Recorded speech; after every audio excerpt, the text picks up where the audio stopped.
Assalamualaikum warahmatullahi wabarakatuh. Alhamdulillahirabbil alamin. Wassalatu wassalamu ala asyrafil anbiya'i wal mursalin sayyidina Muhammadin wa ala alihi wa sahbihi ajma'in. Amma ba'du.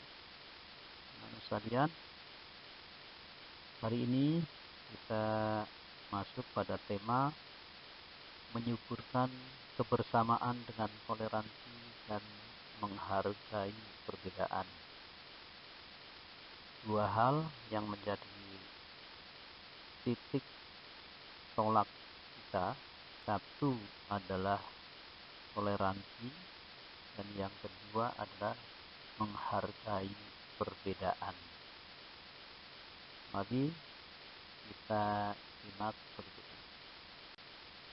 Nah, anak-anak sekalian, pada tema ini kita akan lihat konsep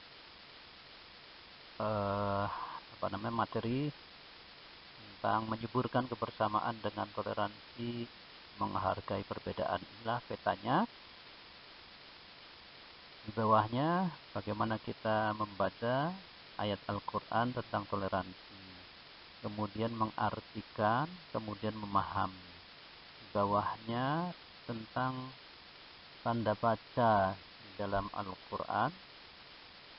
Kemudian yang di bawah berwarna biru adalah setelah mempelajari ini semua, mestinya kita tumbuh sikap mulia di dalam diri kita semuanya. Mudah-mudahan anak-anak sekalian menjadi anak-anak yang mulia di hadapan manusia dan di hadapan Allah Subhanahu wa Ta'ala. Selanjutnya kita baca surat Al-Hujurat ayat 13. A'udzu billahi minasy syaithanir rajim. Ya ayyuhan nasu inna khalaqnakum min dzakarin wa untha وجعلناكم شعوبا وقبائل لتعارفوا إن أكرمكم عند الله أتقاكم إن الله عليم خبير صدق الله العظيم. Artinya, hai manusia, sesungguhnya kami, Allah, menciptakan kamu dari seorang laki-laki dan seorang perempuan, dan menjadikan kamu berbangsa-bangsa dan bersuku-suku, supaya kamu saling kenal mengenal. Sesungguhnya, orang yang paling mulia di antara kamu di sisi Allah ialah orang yang paling takwa di antara kamu. Sesungguhnya Allah Maha mengetahui lagi Maha mengenal. Anak-anak sekalian, perlu kita ketahui bahwa Allah sudah menyampaikan bahwa kita semuanya diciptakan menjadi seorang laki-laki dan menjadi seorang perempuan. Dan Allah sudah menciptakan, menjadikan kita semuanya itu berbangsa-bangsa. Ada bangsa Indonesia, bangsa Amerika, bangsa Eropa, dan sebagainya. Ada juga bersuku-suku. Ada suku Jawa, suku Sunda, suku Batak, suku Ambon, dan sebagainya. Jumlahnya beratus-ratusan ribuan bahkan mungkin suku yang ada di dunia ini. Intinya untuk apa? Untuk saling kenal mengenal, untuk bersaudara, bukan untuk bermusuhan.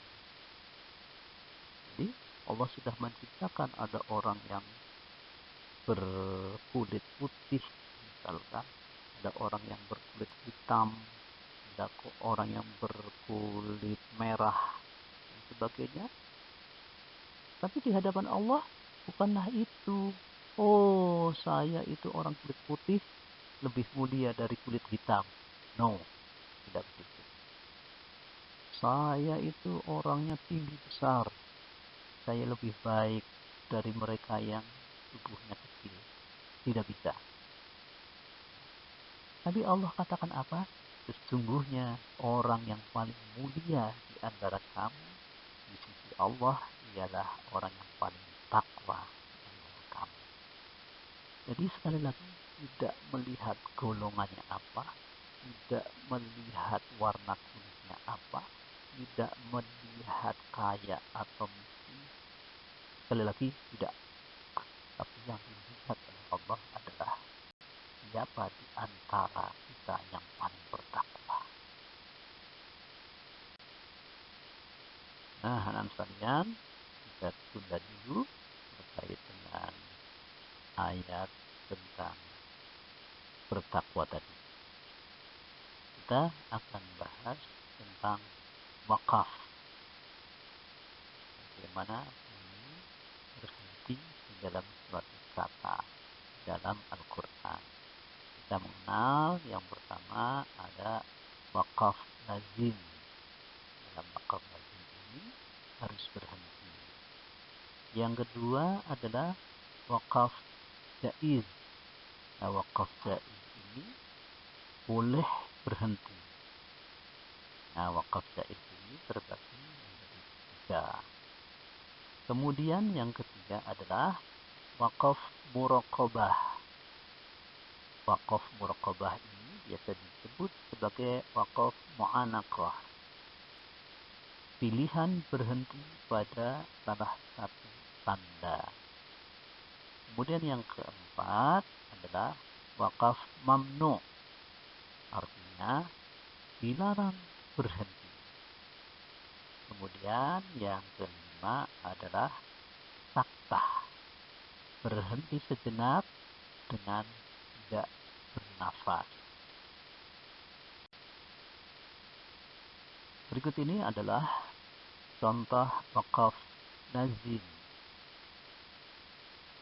Tandanya adalah ada huruf mim kecil di atas kalimat. Bagaimana cara membacanya? Seperti ini. Ayyakuna lahu walad. Lahu ma fis samawat. Nah, jadi dalam kata waladun, karena ada mim kecil di atasnya, maka berhenti. Ayyakuna lahu walad. Lahu ma fis samawat.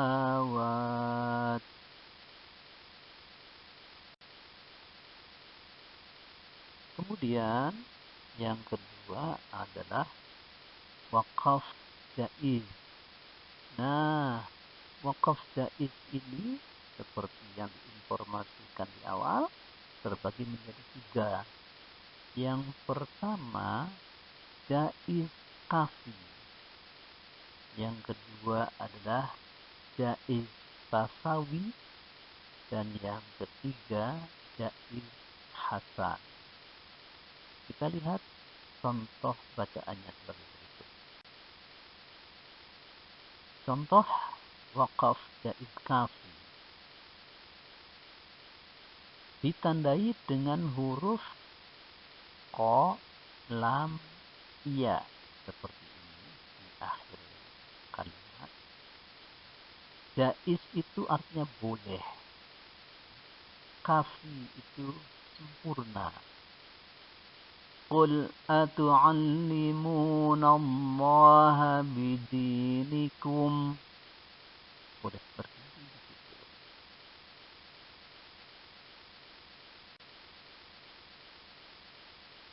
Yang kedua adalah contoh wakaf tasawi. Tandanya huruf jim di belakang. Bacanya Qul la tamunnu alayya islamakum. Berikut ini adalah contoh waqaf jaiz hasan. Tandanya di belakang ini huruf shad, lam, dan ya. Cara membacanya, wa na'lamu ma tuwaswisu bihi nafsuh. Nah, berikut ini adalah contoh yang ketiga. Maaf, dari wakaf yang pertama, kedua, dan yang ketiga sekarang, yaitu wakaf muraqabah atau mu'anaqah. Mu'anaqah ini ditandai, mu'anaqah itu artinya bebas, boleh memilih di antara dua berhentian ini. Ada tanda titik 3 di atas, kemudian di sebelahnya juga ada titik 3 di atas juga. Boleh membaca seperti ini. Dzalikal kitabu la raiba fihi hudan lil muttaqin. Boleh juga seperti ini. Dzalikal kitabu la raib fihi hudan lil muttaqin.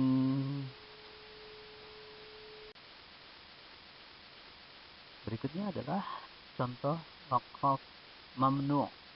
Mamnu' itu artinya larangan, dilarang. Dilarang berhenti. Contoh.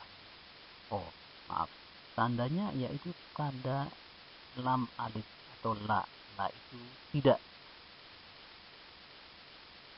Qalu inna ma'akum innama nahnu mustahzi'un. Jadi setelah ma'akum tidak boleh berhenti. Qalu inna ma'akum, tidak boleh berhenti. Nah, innama nahnu mustahzi'un.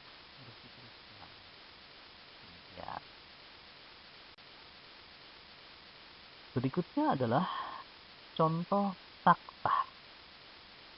Taktah itu adalah sebuah tanda yang mengharuskan seseorang itu berhenti ketika ada tanda tersebut sebentar, berhentinya tanpa bernafas.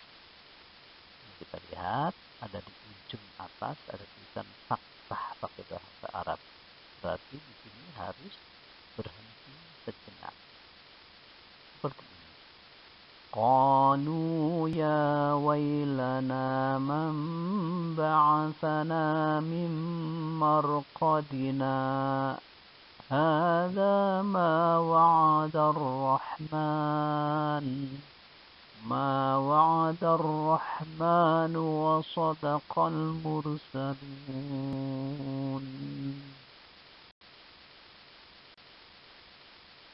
Nah, anak-anak sekalian, setelah kita mengkaji, belajar tentang hukum bacaan, sekarang kita kembali ke uraian tentang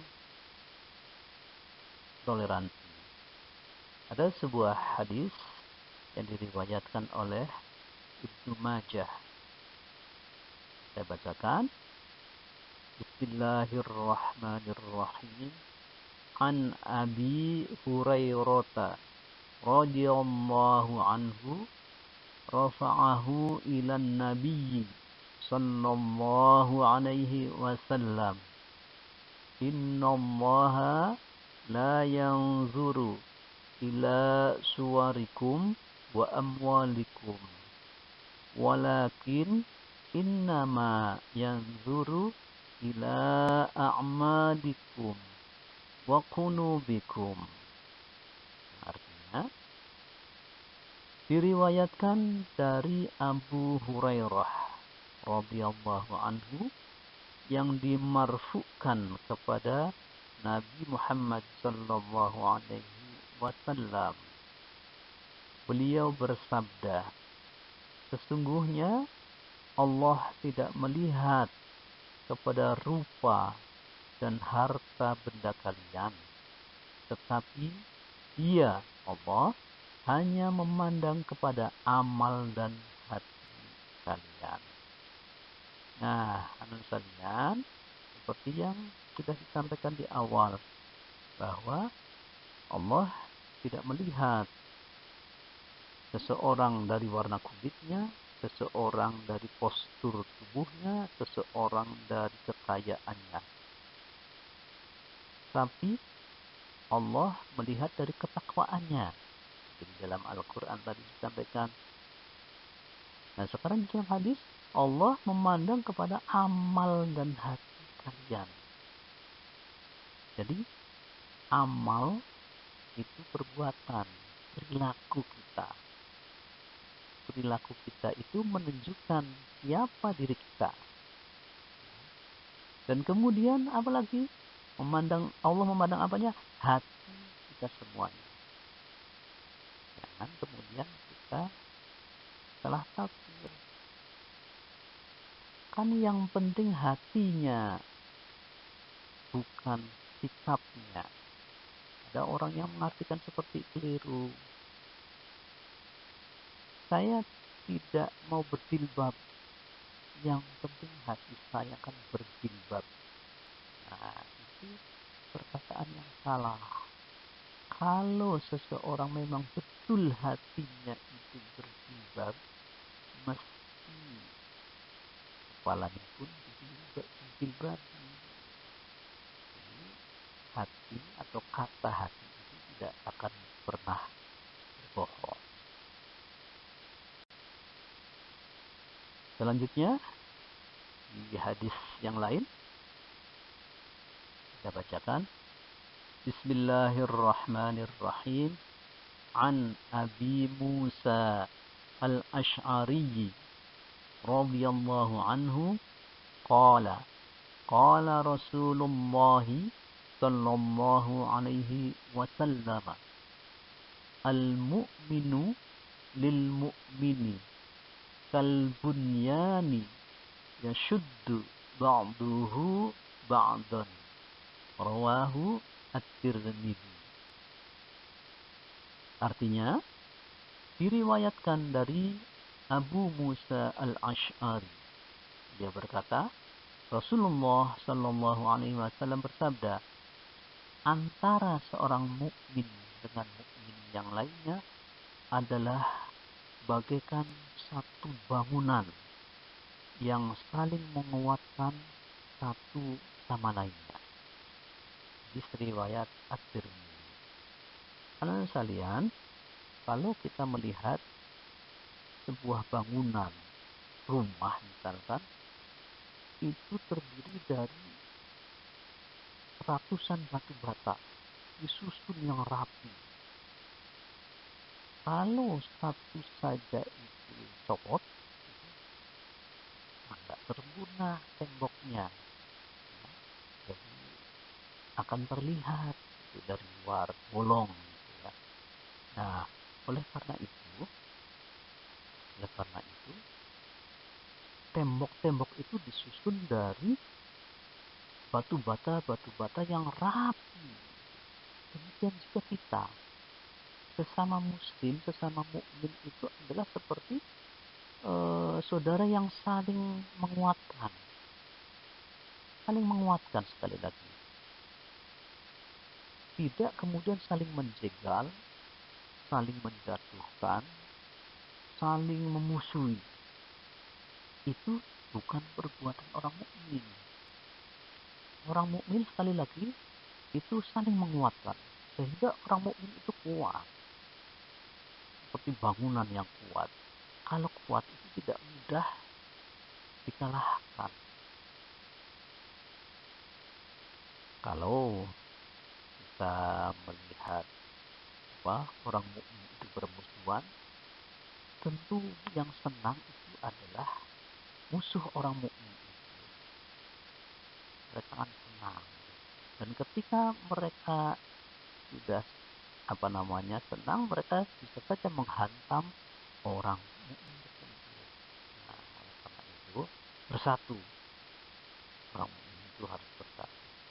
Jadi kita istilahkan dengan kalau sapu lidi itu ada satu lidi aja yang terpisah dari sapu, dia itu tidak akan pernah kuat, gampang putus, gampang coklat.